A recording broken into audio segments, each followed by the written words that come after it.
welcome to another episode of Conversations and Connections. We are the podcast of the Family Crisis Center of East Texas. And maybe I should start out by saying welcome to the new and improved Conversations and Connections, or maybe Conversations and Connections 2.0. Kind of tell you a little bit before we get started with our guest today. I just kind of want to let you know that we are revamping Conversations and Connections. A little bit of a backstory.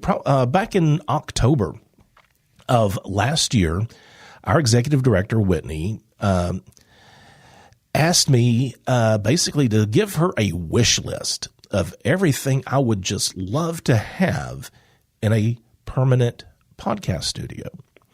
So, of course, I was excitedly obliging her by shopping around, putting together a wish list, microphones, a new mixer, speakers, things like that, sound tiles for the room and things like that.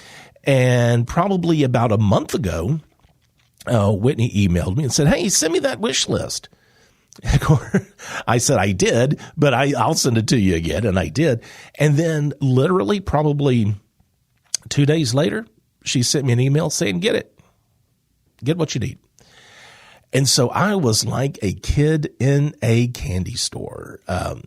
So fast forward to right now, we have some upgraded, very nice, new studio quality microphones, mic stand speakers. I got a nice recorder and audio mixer for to record the podcast on. Got some acoustic tiles for this office. The building where I'm at, we had a third office that was not being used, and so it is now our permanent podcast studio. So I'm really excited about that. And I just really couldn't ask for anything better. And so with that being said, I felt it being appropriate to have our executive director, Whitney Burran, on as the first guest of this new, the same podcast. It is Conversations and Connections, but kind of producing it in a different way, presenting it in a different way that I hope everybody will enjoy. So without further ado, here is the Family Crisis Center's Executive Director, Whitney Burran.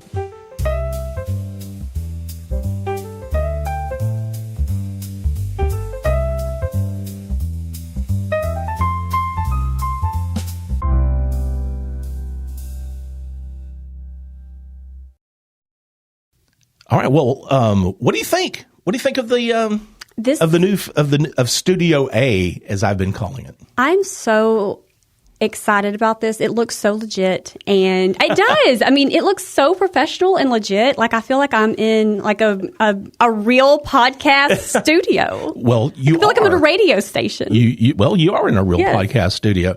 Of course, I've been now referring to this as Studio A. Over here at the good old production facility. But no, I'm very excited about this and the new direction we're going to go in with the podcast. Well, you have such a great voice for it. Well, thank you. You do. I mean, because radio was your kind of your background. You just always push all like the PSAs and all the things to you because your voice is way better than mine. It is. And what I like, of course, this was never in the job description. Whenever I came over here, many years ago. 9 years ago, I think. It's been a long time. One of the things I like is I'm still able to use my my creativity a little bit. Yeah. We started doing the podcast. I do the radio PSAs. For a lot of our big events, I'll shoot video and I'll edit some videos for the YouTube channel. And so I really enjoy doing that. Yeah, you do a great job. I guess it falls into that other duties as assigned. Yes. But I enjoy that. Yeah. I really do. So I appreciate that. Yeah. So, Whitney, one of the things I really like about your story. And in my notes, I have Whitney's origin story, like your, Wonder Woman. Here we go. Or something. But, you came to the Family Crisis Center as an intern. I did. And fast forward, how many years ago was that? Goodness. So I did my first internship with the Family Crisis Center in 2008. The fall of 2008 is when I did my first internship. And then I did another internship in the spring. They wanted me to come back. And then I was actually employed and came on payroll in November of 2009. Okay. So all right. That's when that kind of happened. What drew you to an internship? Did you just need an internship? Well, you know how that goes. Like people are like, what? I wish that there was just some kind of like just a story like behind that. But when not a story, there is a story behind that, but it's just kind of not a very interesting one. But during in Angelina College at that time, and I don't know if they still do this now, but I was doing my associates in human services case management. And so during that time, we had to do some internships here and some placements. And so the Family Crisis Center was one of the placements that was just on the list. And so my teacher was like, this is where you're going to go. And I started, and I felt like that I don't know, it was just very I just kind of fit in. And it was around the time that we were doing, every year our agency does events of like a extravaganza and a spooktacular. And so I was the only intern that showed up in costume. And I was a bumblebee. And I think the executive director at the time was just like, you're hired. That's it. And that's the story. That's the story behind how I came on as, and I actually came on as her executive assistant. So I was an assistant to the executive director at that time. Yeah. So you started after the internship, that's what you did. That's what you got started doing right after that. So in your wildest dreams, did you ever think one of these days, I want that job. I want that executive director's job? I always, even growing up, just wanted to be somewhere and work somewhere where there was purpose. Even as a kid, like I just always wanted to work somewhere where I felt needed and have a purpose. And so just working at the Family Crisis Center and interning, and especially as the assistant to the executive director, I felt like I had my hands in everything. So like you're right with the executive director, and you just are in the mix of everything. And I loved that. And so it's like, I thought, working directly with clients, that was so rewarding, but then seeing the other administrative side and how important that is to how, a nonprofit runs and all of the things. And so it was just really rewarding. And I feel like that was probably one of my favorite positions that I ever held with the Family Crisis Center, was working with her and learning just everything. So long answer to the question, but I didn't know where life was going to take me at that time, but I just knew I was just rolling with the flow and just trying to do the very best I could in that position. So what were you studying whenever I came on board in 2017? You were going to SFA then. 2017. Ooh, Lord. So what was the story behind that? What were you shooting for then? What did you wind up getting your degree in at SFA? So I worked in the position for executive assistant for a couple of years, and then and that was under the direction of Margie Preston. And so when Margie left the agency, that's when Heather Carty came on.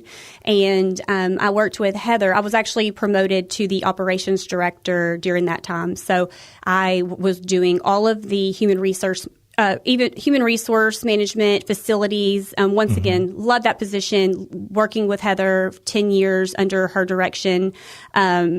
But I knew during that time, going back to school and finishing my education was one of the things I wanted to do. It was a goal of mine. So I had my associates and I moved over into that position. And then I was like, okay, at some point I'm going to have to go back. I want to go back and get my degree. Of course, life happened. Had 2 kids, working full time and going to school, at night and during the day. It was the hardest thing I ever did. So kids, if you're listening to this podcast, go to school, go to college before you have kids. It's really hard after the fact, but I loved, I went going to SFA as an older, I say older student. I was in my 30s. Yeah, I mean, it was hard, and I went to school for it's kind of like a multidisciplinary degree, but it's in public administration, allied health case management. And so that's what my degree is in. Okay. But those years, I look back and I'm like, I don't know how I made it. I don't know how I served God. That's all. I would just say, if I could just get through this, Lord, just let me get through it. And of course, the support of Heather and seeing me through it and just believing in me and helping me and working with my schedule. It was just, all the things. So, were you going to school? Were you getting that degree with intentions of staying here at the Family Crisis Center, or did you set your eyes on, well, maybe I can take this and go somewhere else? Yeah, I knew in the back of my mind that if I was ever, going to put my name in the hat for executive director, I was going to, have to have my degree to do that. And so I feel like that was just a goal for me personally, just to go and complete. And then, I did want to stay with the agency because it's just, so rewarding being a part of the agency and working and doing that. Yeah. So let's wind the clock back again a little bit. And if you weren't doing this, think about teenager Whitney or young adult Whitney. What would you be doing now today if you weren't here at the Family Crisis Center? Good grief. There's no telling where I would be. When teenager Whitney, oh man, on a podcast, really? We're recording? No, I'm teasing. There's so many things that I look back, and of course, I think that everything in your life happens for a reason, and I'm so grateful for, where I am today. But, when you sit back and you kind of dream about, things that goals or different things that you want to do and interests, I don't know. I always thought that I would like to be an attorney because I love to argue, and not to say that all attorneys argue, but I just love to just debate. And I could just debate all that. That. Yeah. Yeah, I love that. And then, of course, wildlife rehab. Would love to do that. Go back and I kind of do that. We may talk more. We may talk a little bit more about that here in just a minute. Sometimes I think, and probably everybody does this. I always think, if I could do a do-over, I always think, because my degree, radio and TV. And I love that. But how niche is that, though? I mean, look what I'm doing. Now, of course, I could say I'm utilizing that degree now. I could say I'm not. I mean, I don't think it takes a rocket scientist to do these things. But, I always think, man, if I would have majored in business or if I would have majored in accounting, or something like that, that would be more broad, and open me up because, as I've probably said before, before here I was at Burke and some grant funding eliminated my position. And at the time, I was a little over 50. And I'm like, oh, my God, what in the heck am I going to do? Because my experience has been in radio and TV. It has been in retail management. And I will swear on a stack of Bibles, I will never go back to retail management again. That sounds like a whole nother podcast. Oh gosh. But that's what my experience has been in, or HR, which I was doing some at I had forgotten that. And I was just, what am I going to do? Am I going to have to move? Am I going to have to broaden my net, as far as geographically to find something? And, of course, I was kind of like a cat that maybe a bad analogy that you drop out of a window. I landed on my feet here, and everything's been great. I couldn't have asked for a better place to. Well, it's just funny how things work out. Like, it's like, you could. Because you can sit back, and everybody does, you sit back and think, oh, gosh, well, I would, if I could do this or I could do that. But I feel like that just, God always puts you where you're supposed to be and just uses you to what you're supposed to be doing. And I think you do a great job using your radio and your background doing prevention. Well, and I do with prevention. And I do, and I don't think a lot of people can say this. I really enjoy doing presentations. Yes. I really You're do. Great at it. I like doing that. I have a very close friend of mine. She says there is no way I would ever get up in front of people and talk.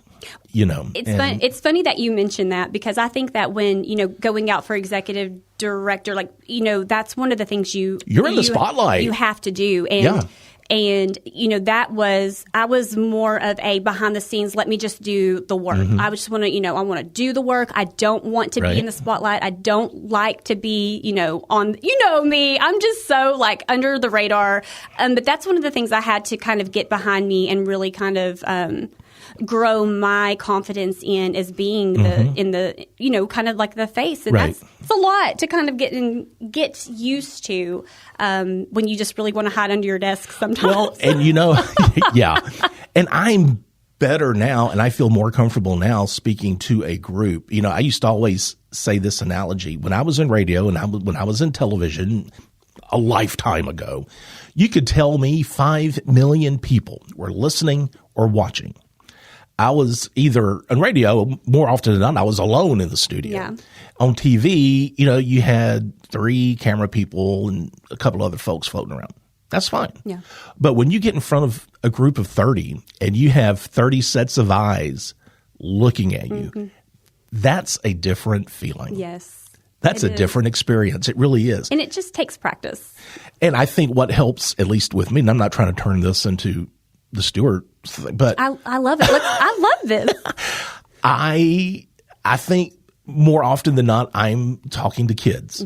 And I think that kind of puts a little less I don't know, Stuart. Kids you don't are think so? Brutally honest. I think kids are more are going to be more honest with you than adults. I mean, adults may think something about you, but kids are more likely going to say it. So I think you have a tough audience. Yesterday, I went to one of my schools. I thought, okay, we're going to do story time. I have 3 or 4 books that kind of center around being a good friend, and these were going to be, I think, either first or second graders. So, and I've read books before, and I thought, okay, well, different group. I sit down. I thought, okay, well, we're going to read some books. And in the back, you've read these before. I mean, well, you're going to hear them again. I mean, I love it. I love it. Well, sometimes I get a different group every time, and sometimes they give me the same group. And it's kind of confusing because every school is kind of different about how they do that. So I try to mix it up. And I thought, okay, well, I'm going to read because I like to, I'll read to them. We've heard this. You've read this before. This is old news. We've heard this. This is the worst. Well, you're going to hear The Giving Tree and Grumpy Monkey again. I love it. So you were talking about having to get used to public speaking, doing presentations, speaking before an audience.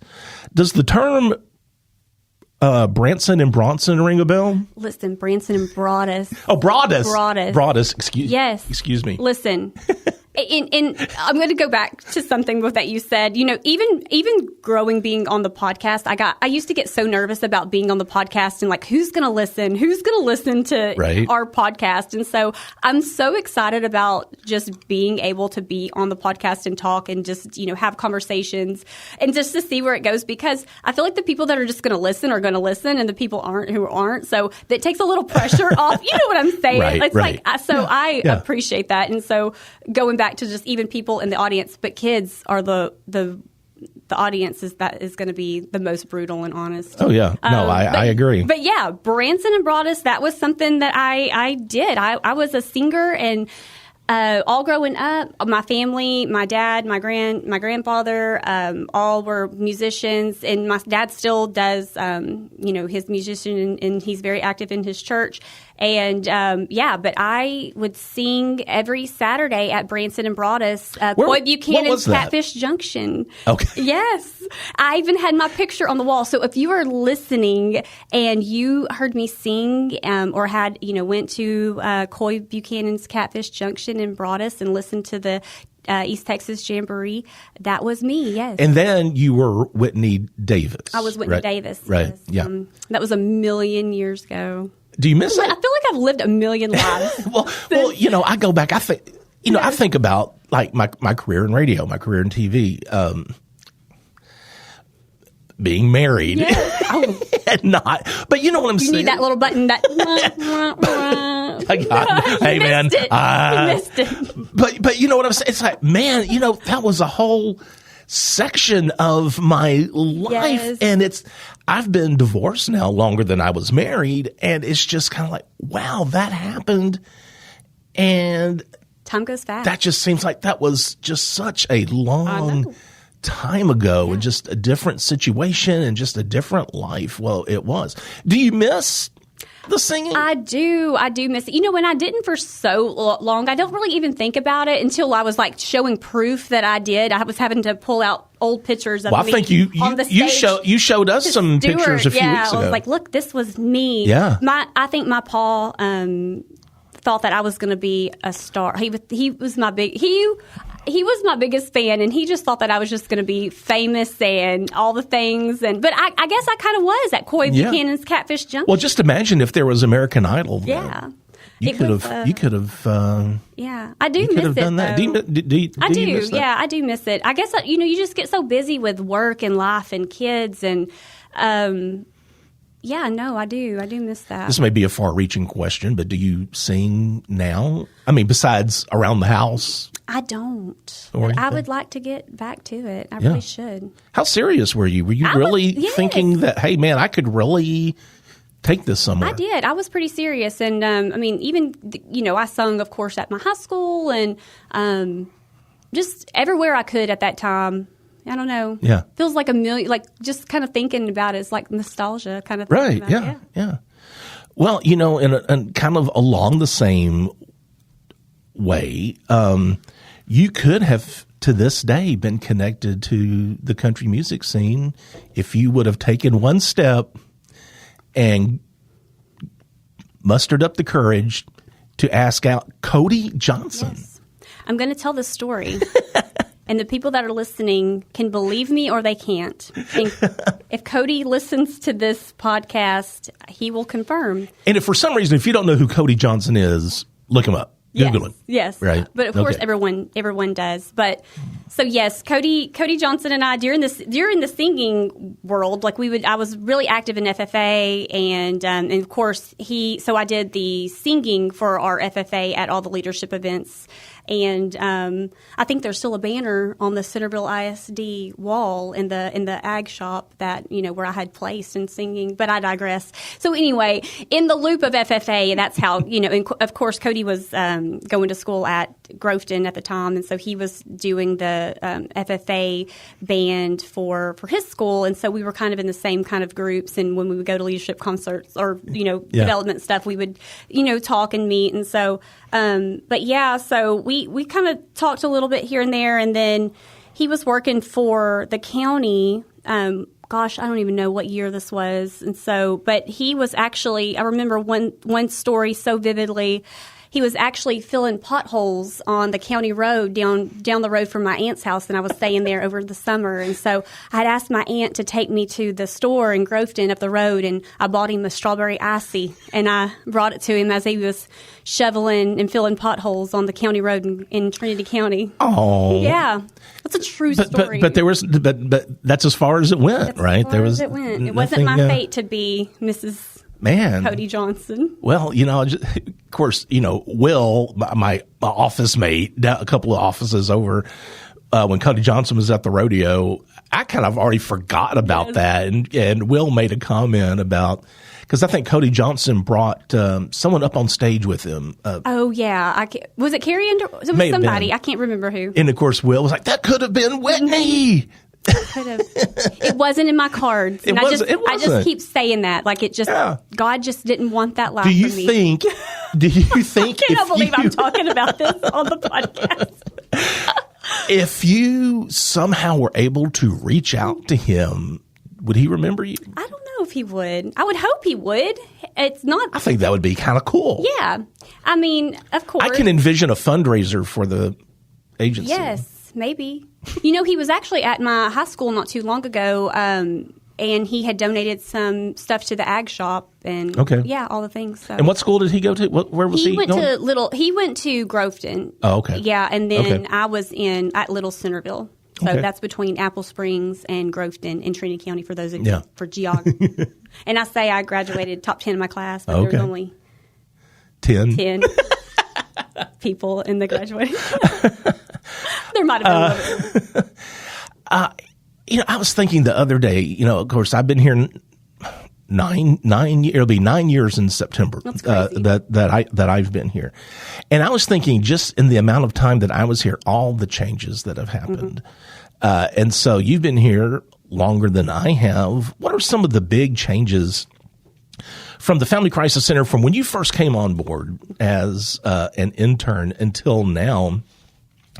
Does anything stand out? I mean, significant or something that just really takes prominence in your mind that I think that one of the changes, gosh, because there's so many as I'm just sitting here and mind you, listeners, we have not briefed on what we were going to talk about. We are literally just winging this podcast, so it's very authentic. So just thinking about some of the changes, I feel like that we've grown tremendously with staff, because when I first came on staff, I think we had maybe 35 staff members, and so now we're up to like 70. Okay, that's with thrift store staff included. Sure. But then of course our facilities, we've built 2 thrift stores since I've been with the agency, and then our production facility. We've expanded our outreach offices in different counties. And so just evolving and growing to meet the needs of the clients that we serve and just evolving. I think that that's something that doesn't change. It's just how, and what I love most about our agency and our vision is that we are just constantly looking for ways to evolve and meet the needs of the clients that we serve. And in prevention, too, look at all the different ways that we, in avenues of prevention that just even in the time that you've been here that we have the podcast. Who would have ever thought our agency would have a podcast? Right, yeah. I mean, just YouTube, all of the different things to just get the word out there about our agency is just and it's always going to change. So just being able to roll with those changes and be open to those changes and getting creative. Can you think of one thing in particular that you're most proud of that really stands out? I will say I'm the most proud since my tenure as executive director is our activity center that we just built. I am so proud of that. Addition to our safe house, we needed something that kids could come into when they come into the shelter, and even when we do support groups, to just play and be kids.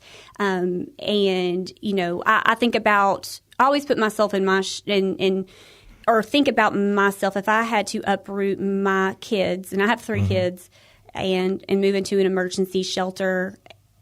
How would my children adapt into that space? And so, and I have wild kids. I'm going to be the one to say, like we live out in the middle of the country, and they're used to run, ripping, and playing outside. And so, our shelter really wasn't equipped for that. And so, having a place where kids can just run, rip, and play and be kids, we have that now. And I think it's just such an amazing thing that our community, our board, the foundations that help us achieve that. It's just, I cannot say enough how grateful and proud I am of it. Well, and if anybody doesn't know, when you talk about the activity center, this is like a big building. It's a half-court basketball court. There's an exercise room in there. There's a little quasi kitchen, sink, fridge, and it's been helpful for even staff when we have all staff meetings and stuff. We're not all crammed in the boardroom. Storage, and a lot of people, just the things that you do with your children at home are the same things that we do with the children in the safe house. So it's just creating that sense of normalcy for the children to come into our space. Yeah. The kitchen allows us to have like birthday parties, in like a venue kind of setting, but a warm setting, and it's like I don't know. I just can't. I could go on and on about how wonderful the addition has been, and I'm so proud of it. So yeah. Well, and I was thinking yesterday, well, what has changed since I've been here? Of course, I thought of the activity center. I thought of where we're at right now, the production facility here. the thrift stores were already in their current place when I came on board, but we even did like a little parking lot expansion at the admin office. Client services. I mean, I could speak all day about the differences that we've done. We're offering the intimate partner violence exams now. We have staff that are on call 24/7 and kind of share that with our advocates to meet the needs. And so with client services, gosh, there's so much that has changed and evolved and will continue. Looking towards the future, is there anything that you can share that, or maybe not anything that's set in place, any big wish list item or dream that you have that you would like for us to have? Man, I have so many dreams and goals, and just and it just all comes down to just continuing to evolve to meet the needs of the clients that we serve. I just want our agency to just be top notch and to run like a well-oiled machine, and just to be, everything and meet the needs of everything that a client can need.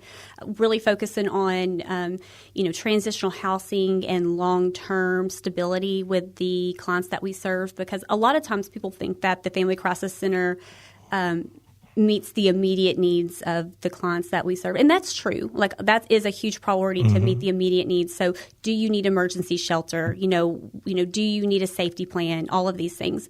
But to really give wraparound services and take a holistic approach to the clients that, in the situations, we really have to focus on long-term stability. And I think that, we all know that, homelessness for women and children, and I'm going to say women and children. I know domestic violence, sexual assault happen with men as well, but statistically it does happen more to women and children. And the reason, one of the primary reasons that women and children are homeless in the United States is because of domestic violence. And so looking at that and seeing how our agency can meet the needs of long-term stability is huge. And I think that's really something that we're really kind of focusing on, and seeing how we can increase that and meet that need too. Yeah. So always just looking at things from, a holistic approach and seeing how we can evolve to meet those needs. I do want to talk just a little bit about the thrift stores and the role they play. I got a cough button now. I love that. I know, this is great. I didn't think I have to scramble for it right now, but I did it. I do want to talk about the thrift stores just for a minute and the role they play.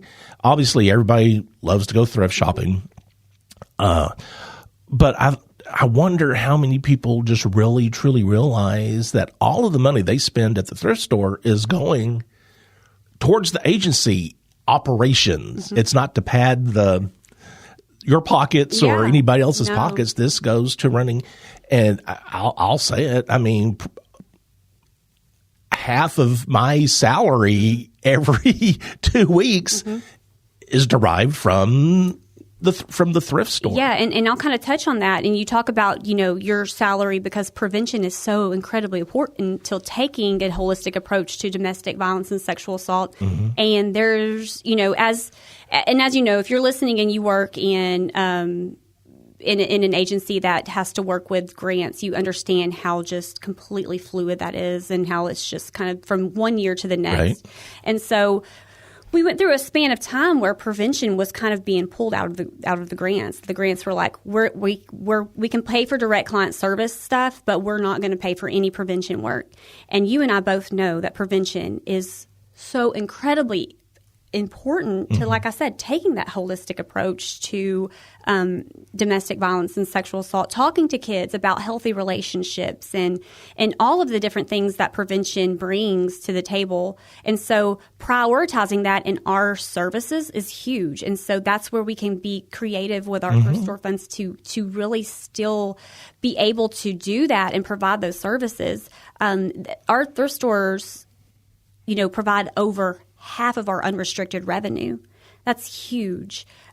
when clients come to us, or, sometimes not even clients, if someone needs a voucher, if they come to us and they don't have anything, we're going to do a voucher and give those thrift store vouchers to someone who needs items that they need. Not even our clients. We do those with different agencies in the community. And I always say the more you give, the more you receive. So I feel like that if we got it and we can help, we're gonna help out.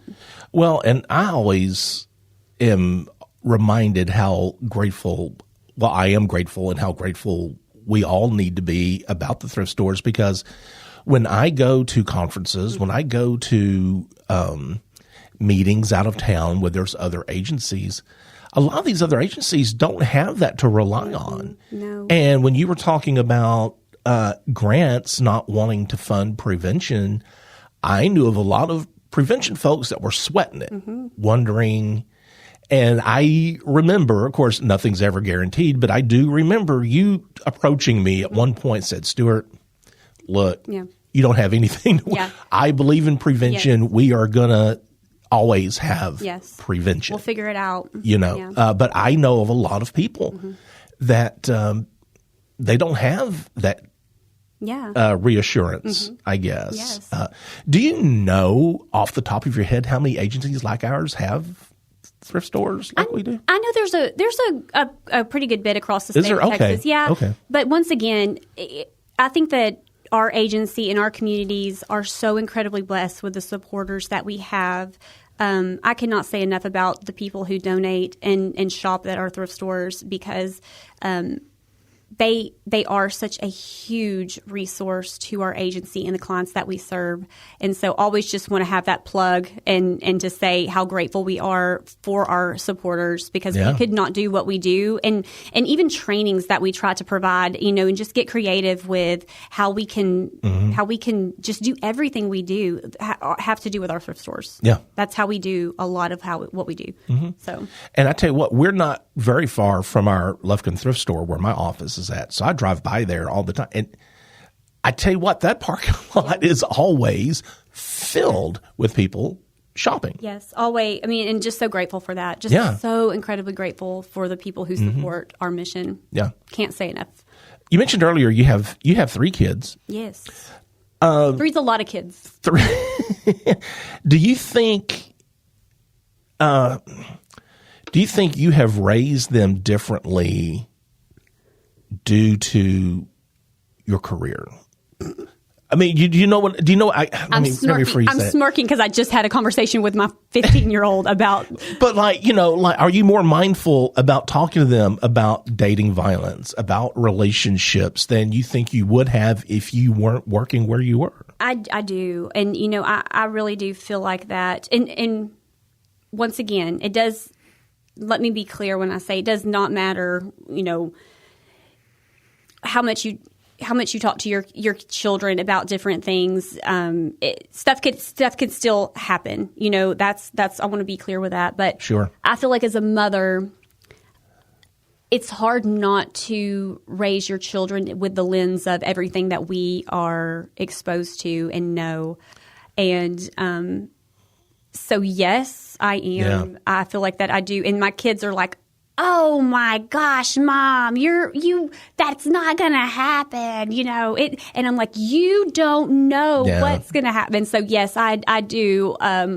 I'm the worst case scenario mom. I'm the downer mom. Well, I mean, I'm the so-and-so's mom lets them do it. And I'm like, oh gosh. I'm not, I never thought. So you get that. I never thought I would be here. I'm like, I'm too young for this. And I'm like, I don't care about what so-and-so's mom. But honestly, I think that just goes back to education and just being, mindful and talking to your kids about things, because I just think it's so important for that education, because, if you give your kids all the tools to make the decisions, because at the end of the day, they have free will, so they can make decisions on their own, which is the scariest thing for a mother to know. But I try to give them all the tools that they need to make good decisions. And, and that's always been my philosophy when it comes to talking to kids, especially teenagers. Yeah. When we talk about dating violence, we talk about sexting, when we talk about different things like that. And I know there are parents out there, my little Johnny will never do that, And there's a good chance that he's not. But at the same time, you got to go back and remember how you were when you were 16 and 17. And I think you need to be very honest and forthcoming to these kids and tell them and educate them.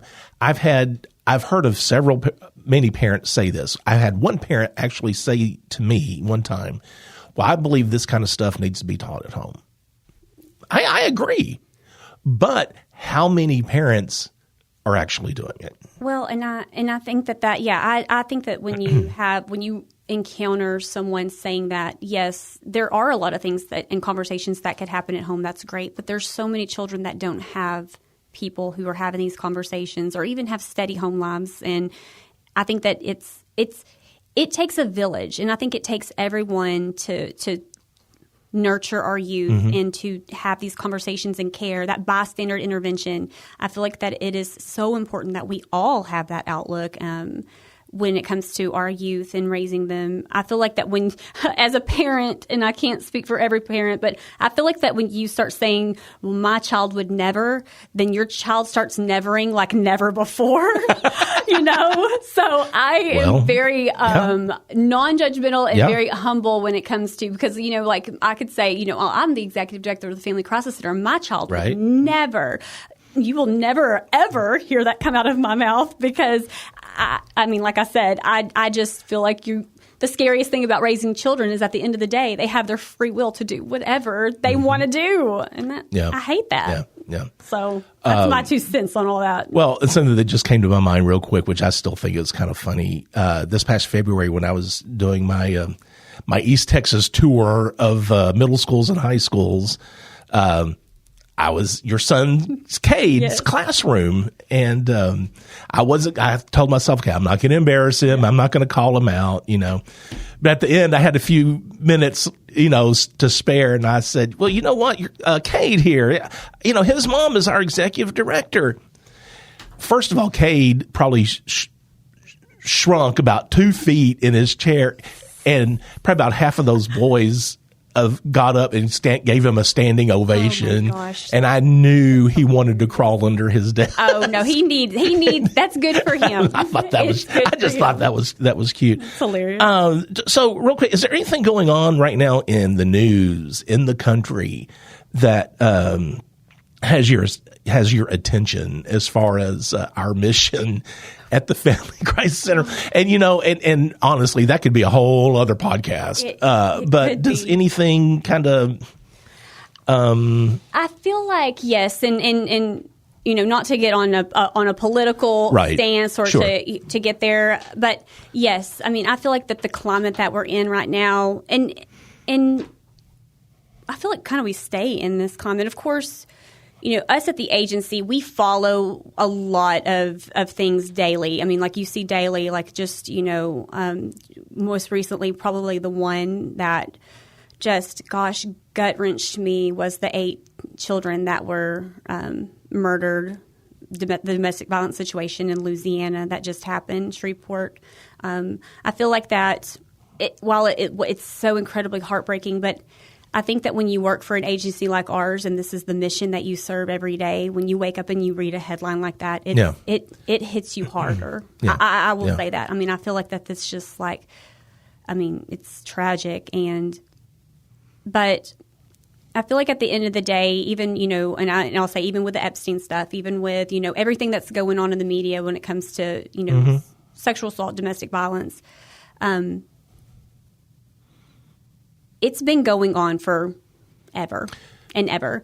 And I feel like that just these high profile cases, or even the severity of even we know the Shreveport, I mean, these are things that our agency already knows are happening. But I think that it makes the public more aware of agencies like the Family Crisis Center and what services are available to survivors and their non-offending family members. And once again, I think that it's just so important to know that if you are a victim or need help, that our agency is there wherever you are, that there are agencies like the Family Crisis Center that can provide services free of charge to you and to get the and to know what services are available to people in your area.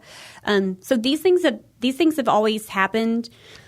Well, one thing I get. Do you think they're happening more, or do you think there's just more attention being shown on things like this? I think that you want my personal opinion? Yeah.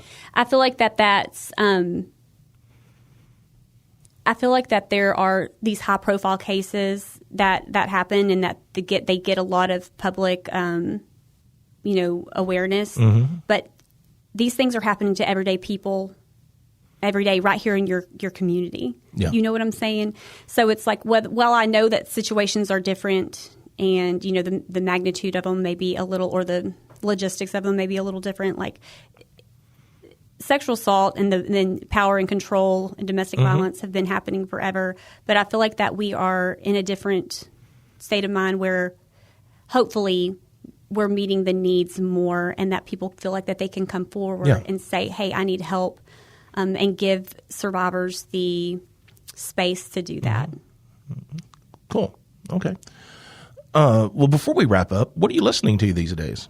What am I listening to? What are you listening to? And let kind of go back a little bit. I think one of the things that Whitney and I have bonded over the years is music. Because I think if there's one thing that I listen to, if everybody I know, well, who else would know who I'm talking about? It's going to be Whitney Burran. I'm an old soul when it comes to music too. I like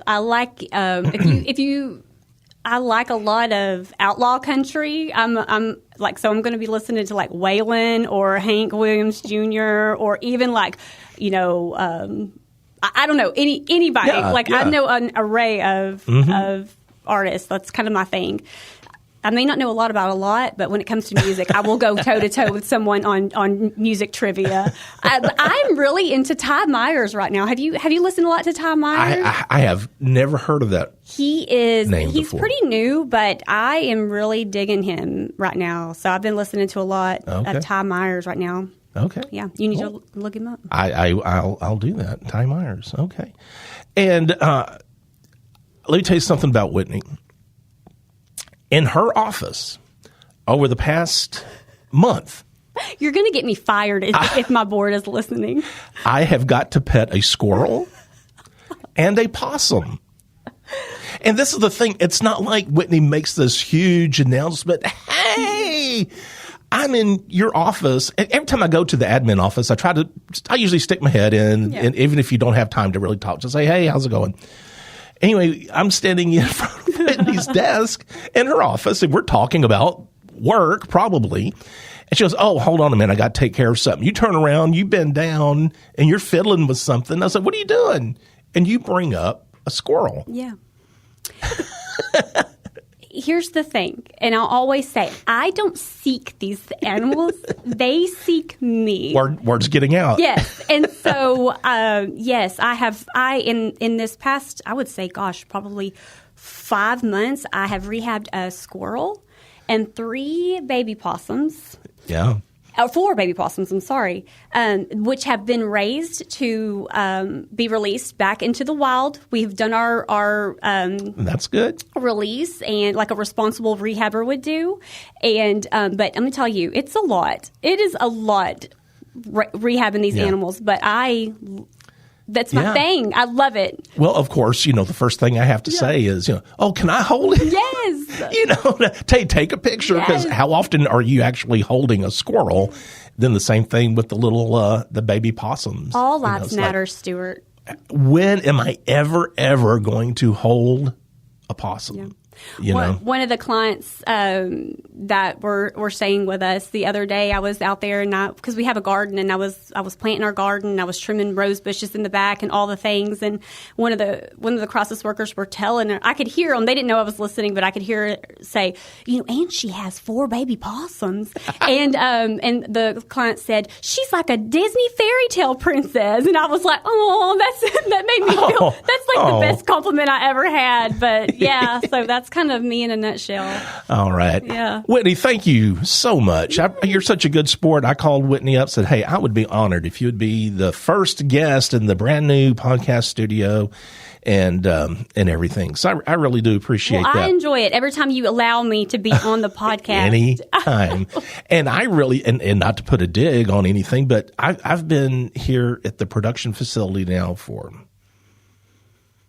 a little over 3 years. Yeah. This is the first time I've seen you here. Yeah, I tell you. And I'm not saying you're neglecting your territory. I'm sure you are here. This is the first time that you and I have been here at the same time. At the same time. I was going to say, I'm here when you don't know I'm here. I'm sure. I'm always everywhere. I'm sure. I always like to close out. If you feel like you need the services of the Family Crisis Center, we do have a 24-hour hotline. And that's 1-800-828-7233. Be the voice, if not for you, for someone else.